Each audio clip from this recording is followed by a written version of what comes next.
Upshur County Board of Education will come to order. Roll call. All members are present. Jan Craig is here by phone. Mr. Wager, would you lead the Pledge of Allegiance, please? Okay. I pledge allegiance to the flag of the United States of America and to the republic for which it stands, one nation, under God, indivisible, with liberty and justice for all. Mrs. King, would you please read the mission statement? Yes, I can. Upshur County Schools is committed to creating a united community for educational excellence. Okay, approval of the agenda adjustments, and/or agenda adjustment. That's twice. I didn't know either. We'll fix that. The agenda as presented this evening. Move to approve. All in favor? No, we Nope, need a second. second. Second, I'm sorry. All in favor? Aye. It has been approved. Okay, number 6 is information. Do we have any delegations? None this evening. Thank you. Superintendent's update. I put before you this evening, and I'll turn this on so everyone can hear, sorry. I put before you this evening several papers just to try to give you a sense of where we are right now. The first page is the results of the beginning year benchmark data last fall. It tells you that we took the iReady diagnostic in grades K to 8. Then it tells you the number of students that were tested, and then students requiring intervention. When you get to grades 4 to 8, it's the students scoring at the lowest performance level. The second set of data that you have on the next page is how we performed this fall. You will notice in the number of students requiring intervention, or the number of students performing at the lowest performance level, in parentheses, if it's a plus, that means we increase the number of students that need intervention. If it's a minus, it means we went down. So we're kind of all over the place in the results from the first benchmark. The concern is what is going on instructionally in our classrooms. Because if our students are not retaining the information that we're building with them each year, then our diagnostic benchmark in the fall is going to continue to drop. So we have several things that we're going to be working on over the next few weeks, including looking at what rigor is, what are good instructional practices, and what should we be seeing as our students and our teachers are working together in our classrooms to make it through learning. One of the things we've already noticed is there's not a real match between the grades that our teachers are not giving to students, but what they're earning. But when grade cards are coming out and then we compare results of tests, we're not seeing a match. So we know that something is amiss, and we need to take a good, hard look at instruction in all of our classes. So that's something that we're really going to concentrate on, and it's something that we're looking at when we go out and complete the audits at each of our schools. So that's just information for you as to where we are standing now. The next piece is our discipline from August through November. And I did highlight a few things, but the important piece is under the Upshur County Schools total. The total number of days for out-of-school suspensions stands at 112. The total number of days for in-school suspension is 186. Now, folks, we know that if students are not in the class receiving that instruction, they're not getting what they need to be able to perform at the levels that we expect them to. So we really are starting to work hard on PACS implementation and making sure it's being done with fidelity, but also establishing a positive behavior intervention and support system to go along with PACS. All of our schools are working through that so that we can come up with ways to help curb some of what is causing our students to either be suspended out of school or in-school suspension. It also goes on down there with a breakdown. I also highlighted the police percentage, the number of times that police had to be involved there by percentage. You will notice we have a total of 1,204 incidents across the system at this point from August until I ran this report last week. So So we really have a lot of work here to really address what is causing this misbehavior. And it's really going to take a system-wide approach to be able to fix this. On the next, below the discipline data, you will see our enrollment figures. Our certified enrollment was 3,389, which is a drop of 186 students since last year. Because we're getting ready to start thinking about personnel for next year, I'm going to start including each month the number of students in the following categories. Homeschool students, currently it stands at 269. I understand we may have re-enrolled 2 today, but that hasn't come through the system yet. We have 223 students participating in virtual, and we have 121 students that have taken advantage of the Hope Scholarship. Now, I do want to say that some of the students in that 186 count may be some students that are also included in the Hope Scholarship. But what that really translates to is to the total financial impact to the system. When you add the 186, the 269, and the 121, you come up with 576 students. Looking at the scorecard that the state provides, the balanced scorecard, state and local funds, we spend about $12,005.70 per student. So for 576 students, that amounts to $6,915,282.20. The other piece that we always need to be mindful of is we do not have an excess levy currently, and that's approximately $3.2 million. So when you take the student loss, add the excess levy, the total loss to the system is approximately $10,115,282.20. We need to be mindful of that as we go through personnel season because of the number of virtual students that we do have in our school system. It makes it appear as if we are not over in our professional personnel. May I ask a quick question? Yes.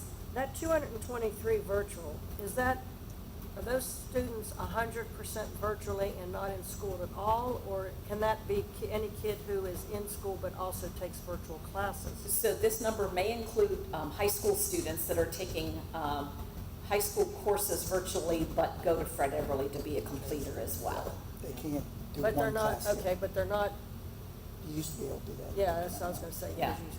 Yes. If they go to Fred Everett, they go. Okay, so Yeah. they go there, so they get their Fred Everly technical training, but they're Yes. still only 100% Right. virtual as far Yes. as academics. As far as academics go, So yes, this ma'am. number does not include any of those kids who are doing like a credit recovery or anything virtually No, ma'am. otherwise? It Okay. does not. It does not include those students. When we do our certified enrollment, we include all students. Right. So they would be included in some count in that way. So it's going to be really important because our number of virtual students elevates our number of professional personnel that the state says we are okay. So we're going to start doing and looking at our schools, their master schedules and the number of students that are scheduled into different periods and things. So we make sure that we are meeting the needs of our students, but we're not overinflating the number of certified professional personnel that may be only having 2, 3, or 4 kids in a class, and we can do some combinations of things to help us in that area. We'll be sharing substitute costs with you on Thursday, so that you can see what those are amounting to. And of course, we do not have enough substitutes to cover in our classes. And here at the high school, we've got our administrators, we've got people coming from the board office to help cover, and we're trying to do that in every school when we're able to do that. Even if it's just for one period, it is a huge help here so that they can go back to doing the things that they need to be attending to. So I'm just kind of giving you and starting to lay some groundwork for you as we start thinking about personnel as far as that goes. The next piece is the chronically absent by grade level in October, as well as the year to date, and it's by school as well. It is by school as well. Then the next one is by grade level and subgroup. And then the last chart there is the total of number of absences per month. And these are the number of days missed, excluding tardies, early dismissals, and virtual non-engagement days, because we do take attendance in virtual. So this one does not include that, as you can see. Well, I'm sorry, it does. So then the last one just gives you the attendance code reasons and the number of times it was used in August, September, and October. And we're going to continue to provide this attendance, all of these charts, to the public, because we need their help to make sure that students are attending school every day. And one way of doing that is at least letting them see what the percentages are and asking them to please make sure that unless their child is running a fever, they are in school for a full day of school.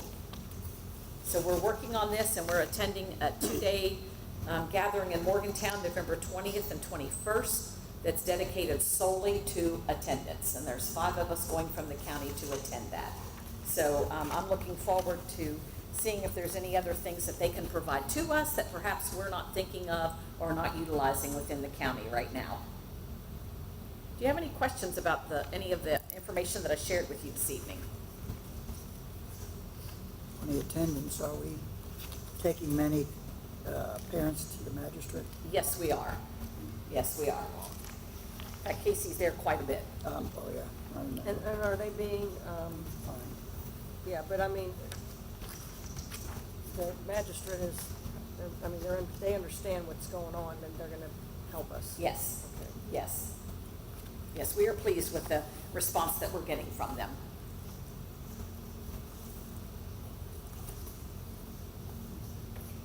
I'm finished. All right. Board member committee meeting updates.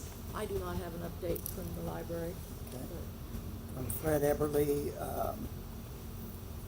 we met today, actually, this afternoon, and their evening classes are doing quite well. They're pretty much full in all those evening classes, that's golden. The information for the board members, well, for anybody actually, the LPN graduation will be December 14th here at the Upshur High School at 2 p.m. So people are invited to come to see that. It's a really nice ceremony that the LPN students did, and they do the whole thing. The students do it. Also, the Fred Eberly next week will be going through state audit, forensic state audit, which will be fun for them. That's all I have. Okay, I did not get to attend the October Upshur County Parks and Recreations because I had my brother-in-law's funeral. However, I went ahead and met with Jeremiah afterwards, and we went over everything that, on the agenda. So basically, the trunk or treat was canceled. They had a couple fundraisers in August and September, and the River Float, of course, and Strongman. Their big thing right now is their big master plan for the new property for the sports and recreation complex. They're talking about the 70 acres, and it's going to be a membership type of thing where there's going to be a couple baseball fields, softball field, 3 multi-sports complexes, 100 square foot indoors, basketball, pickleball, walking. I mean, it's going to be pretty incredible. And they've approved several. They have a bid in for $1.2 million. They've approved $500,000, and it's going to be a pretty awesome thing whenever they get everything done. They're even working with like Shane Whitehair at Region 7 for grants. There's not going to be a meeting in November and December because of Thanksgiving, Christmas, and such, so the next one won't be until January 21st. But right now, the big push and the big thing they're working on is going to be the sports complex. And I guess that's going to be a pretty big deal for us. And they canceled the Stalker Youth. Yes. Oh, that I didn't hear. That building. I didn't know that. Okay. He never mentioned that to me, so. On the Stalker Youth Center, we did meet quarterly, and I attended that meeting. It was concentrated basically on the building, and City Council after that meeting did cancel that project or delay at least. They're not proceeding at this point. with the building at the Stockard location. So I don't know what the future plans are for that. I'm sure we'll be discussing with city council, follow up on that. But it's unfortunate in my opinion, but I understand the cost factors are involved, but it is unfortunate. I know they're looking at some STEM possibilities, science, technology, etc. I don't know if there's more grants for that compared to what they were planning, but so that's the news from Stockard Youth Center. Thank you. Item number 7, minutes, policies, contracts, and agreements. All items have been approved through the authority of the State Superintendent of Schools. Okay, the superintendent respectfully requests the approval of the minutes for the regular meeting, October the 8th. Do I have a motion? Motion to approve. Second.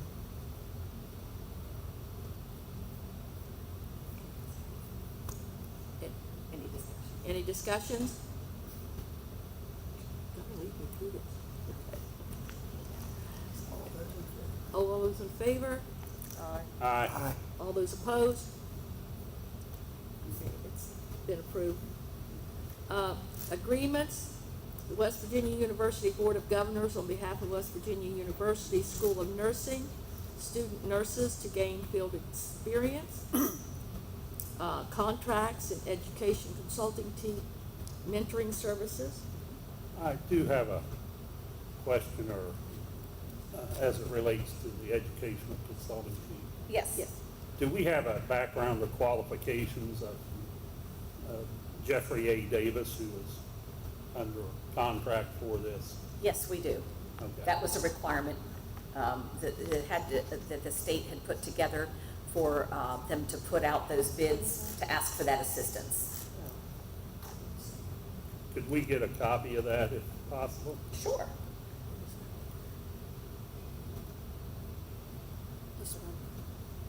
It's under. Okay, the next is memorandum of understanding between Upshur County Board of Education, Pierpont Community and Technical College, Upshur County Schools, dual credit pathways. I just would like to comment on this for you all. While we have a current MOU with Pierpont to do dual credits with them, the Higher Education Policy Commission changed what the contracts or the MOUs needed to look like. So what they decided to do was to send all of these out. And then what I asked them to do is to please show us the different pathways instead of just listing them, to please show us what do those look like, so that when we're discussing this with students, they have an idea of the coursework that they could take and which one of those pathways does that actually represent. Now, this is not like the career pathways that we think of when we're thinking of career tech ed. This is simply the dual credit where the students are working towards an associate's degree. Okay. I just wanted to clarify that for everyone. And I have a question. Now, I've noticed that some of this is going to the trade school. It is, it is, there are some courses Yes. that are over there that students can take that would meet the requirements Okay. for a dual credit. But that is not going to eliminate any classes that are already there. No, ma'am. We're not going to do We're that. not eliminating anything. Okay, Very good. That's good. Okay. Okay, policies. Yes, so we have several that came out in a September update, but we had to wait to get some clarification on some of these as the state was a little bit further behind than this update that came out, particularly with attendance. And what I want to just let you know, if it's a strike through in red, either we have done that, or Neola has, the group that works with us on our policies.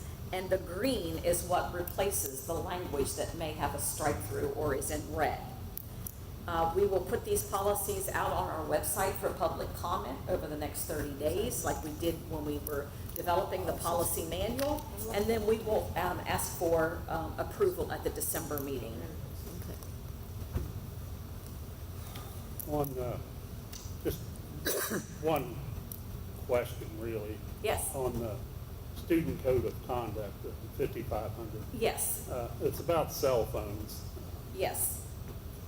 So, Are there different rules in different classrooms possibly? yes, there are, Mr. Parker, and we were informed at our superintendent's meeting on Thursday and Friday that the state put together a cell phone policy stakeholder group, and they have come up with some ideas for counties to adopt cell phone policies in particular, and they are based off the success that Ohio County Schools has seen, as well as Mineral County and some other counties. Okay. So it would then make it uniform, All right. which we need. Yes.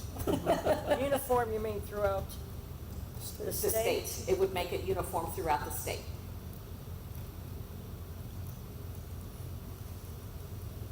Any other questions? Okay, the policies is the attendance policy, 5200. 5500 is the student code of conduct. 5530 is the substance abuse prevention. 5600 is student discipline, and 5610 is exclusion from the classroom or school bus, suspension and expulsion of students. And these will all be out for a 30-day comment period. Item 8, consent agenda.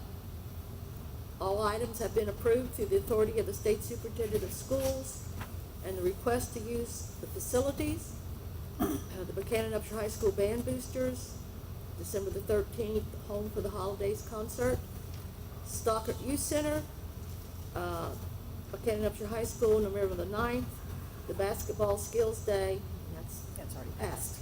Stockert Youth Center, Buchanan Upshur High School, Saturdays beginning January the 11th through March 1st.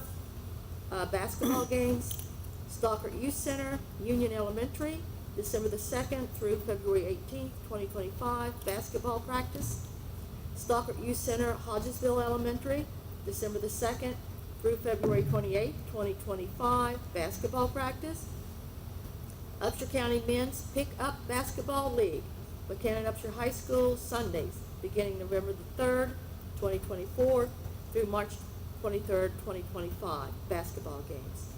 New Community Church, Buchanan Upshur High School, November the 17th, 2024, Turkey Bowl football game. I do have some questions on those. If on the first one, the band boosters. Yes. They have their insurance certificate, but I saw no information where we're listed as an additional insurer. Yeah, we're still working with all these entities to get everything with us so that we get them. And most of them have complied before the actual event. Okay, because Stockey Youth Center, again, Yes. they have their certificate through the city of Buchanan, but not listed as an additional Correct. insured. Correct. And when is the cost of usage filled out, like for the Stockey Youth Center and some of the others? So it's filled out once we receive it in the board office after the request comes in, and then it's been approved. Okay. And then it is filled out at that time. Okay. Is there a chance that could be filled out and included on the copies we receive in the packet? I might be able to do that. Yeah. And then for the men's pickup basketball Yeah. league, Yes. we are listed as an additional insurer, but their insurance expires December the 29th. I informed them of that, and that I would need a new Okay. copy. And then the new community church, there's no insurance information at all. It's on its way. Okay, thank you. Mhm. Okay, item 9, financial. All items have been approved through the authority of the State Superintendent of Schools. Approved checks, October 2024. Budget journal entries, September the 2024 to October 2024. And the monthly financial statement, September 2024. I did receive copy, thumb drive with a copy of the invoices, and I appreciate that. I just have 3 items, and I have copies I can leave Okay. with the superintendent. But Great. Best Life Therapy, it's really not a question on the invoice. There's 2 of them there under the check number 98277 and 98371. Student names are listed on those services. Probably should not be, I would assume. Correct. Should not, No, never. never. The other one of the other ones is check number 98459 to Harper Lumber. The PO attached that is for Safety Clean. Oh, okay. And then there's HPS LLC. It's an annual membership, so that may be, but the invoice is dated September the 19th and the PO is dated the 30th. Okay. But I've got those and can leave those for you. On the budget journals, I've got lots of questions. Do we want to wait till Thursday? It might be best, I'm not certain that I could answer all of the questions. Okay. But that might be best. That's fine. Yeah, And then just on the monthly financial statement, yes. it says cash basis. We don't operate on a cash basis. No, we've asked if that could, if the title could be changed, and they have not gotten back to us yet, because we do not operate on a cash basis. Can we- So it's misleading. Can we put a big sticker over it? Yeah, we could. Yeah, we could just say monthly financial report for the month. Yeah. I understand where you're coming from. Because if someone looks at it, again, it's just wrong. Yes, it is. Any other statements or comments? No, I appreciate the opportunity. Okay, item number 10, student matters, personnel, legal matters. Nothing. Okay. Nothing? Yes, personnel. All right, so yeah, board members, if you would, if you want to look, we have provided, with the spread of our meetings, we have a lot of things that go on between meetings. So we have had a few resignations. A lot of those have been either because of illness or relocation due to a situation with a family. But with that being said, if you go over, we haven't had any retirements, but our hiring is still in full swing. So those numbers are high. We still need bus drivers. We need substitute cooks dramatically. We need substitute teachers terribly. So we want to promote that as much as we can, but we are trying our best to get jobs filled as we can and to get substitutes as quickly as possible. We've also had quite a few coaching hires and then extracurricular contracts for things like class advisors, student council advisors, after school event concessions, things like that. That always makes your numbers look a little inflated, but those are positions we're paying for, so we have to make sure we post them. And then we do have a few transfers, and you can see in there, 1 professional, and then I believe it is 3 service, and then at the end, I always like to let you know, we do have some people that are requesting leave in different ways.